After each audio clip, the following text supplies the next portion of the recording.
tratamento, né, é algo muito importante da gente discriminar, porque a gente tem alguns guidelines, a gente tem algumas diretrizes para fazer o tratamento da depressão.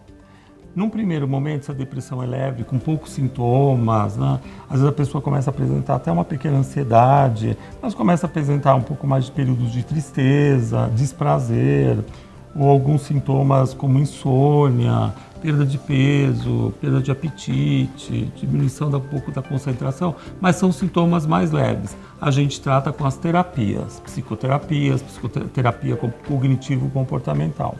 Quando a gente entra na classificação ou no diagnóstico de depressões moderadas ou graves, é necessário o tratamento medicamentoso, porque só com as questões de terapia, só com a indicação terapêutica das psicoterapias, a gente não consegue um desfecho tão bom quanto as medicações.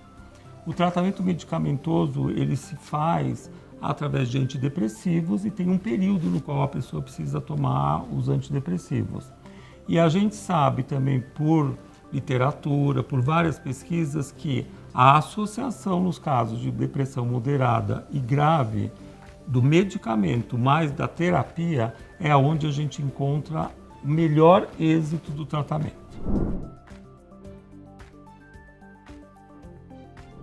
Então, o processo de psicoterapia, na verdade, é um processo, né?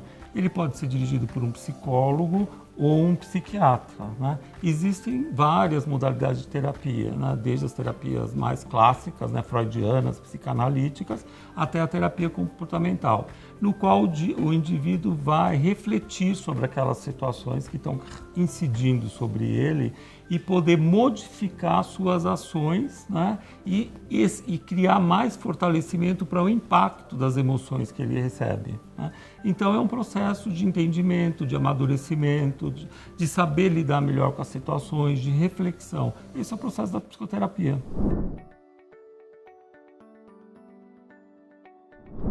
O tratamento da ansiedade, ele é praticamente similar à depressão. É muito interessante porque as mesmas medicações que a gente usa para a depressão, a gente usa também para a ansiedade.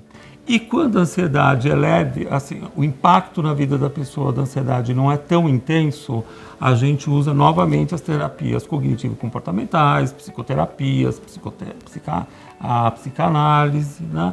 E então, e quando a situação já é um pouco mais grave, as pessoas podem desenvolver pânico, né, que são aquelas reações paroxísticas, no qual a pessoa tem um terror, uma avalanche de emoções que ela não consegue controlar. A gente usa novamente os medicamentos antidepressivos, que tem um impacto muito bom na questão da ansiedade.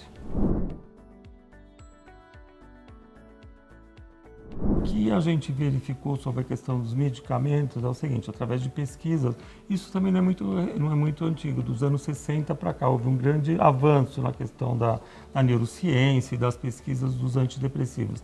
Eles atuam nos neurotransmissores, são substâncias que fazem as conexões cerebrais, que transmitem as informações. E a gente sabe que em algumas patologias, como na depressão, na ansiedade, em outras patologias, algumas dessas substâncias existe uma deficiência. Então, uma das mais conhecidas é a serotonina. Todo mundo conhece um pouco da serotonina, né? Até com exercício físico a gente melhora a serotonina, né? Então, a gente melhora essa inundação de substâncias em algumas áreas cerebrais que controlam ou que melhoram a depressão, melhoram a ansiedade e praticamente melhoram muito a condição de vida do indivíduo.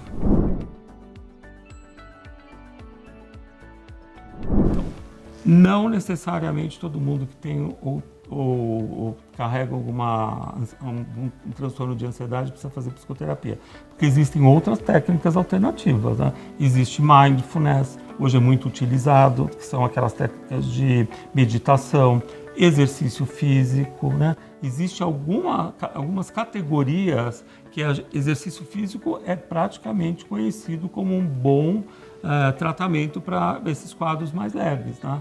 Então, a gente não necessariamente só precisa de terapia, tá? Mas é bem indicado para as pessoas se conhecerem melhor e poderem lidar melhor com as emoções. Prevenir depressão é estar ligado na qualidade de vida, né?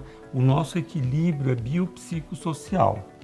Então você não pode sobrecarregar só uma área da sua vida profissional e deixar a sua vida afetiva, familiar, social de lado, né? E todas essas técnicas buscam você fazer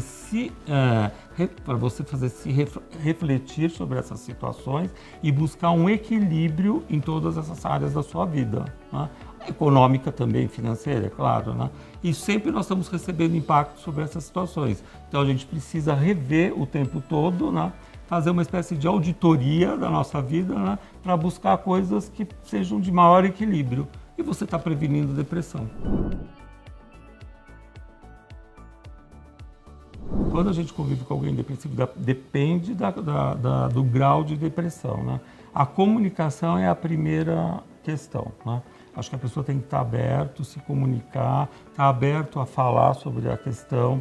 Eu acho que a gente já evoluiu bastante, mas a gente ainda tem que evoluir na questão do preconceito com relação aos transtornos mentais, né? Tá aberto a procurar uma ajuda, tá aberto a procurar um especialista, né?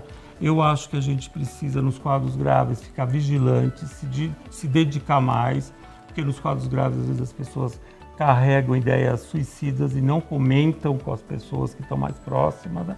Eu acho que essas são as indicações mais. Entender sobre a situação também, conhecer, buscar conhecimento, né?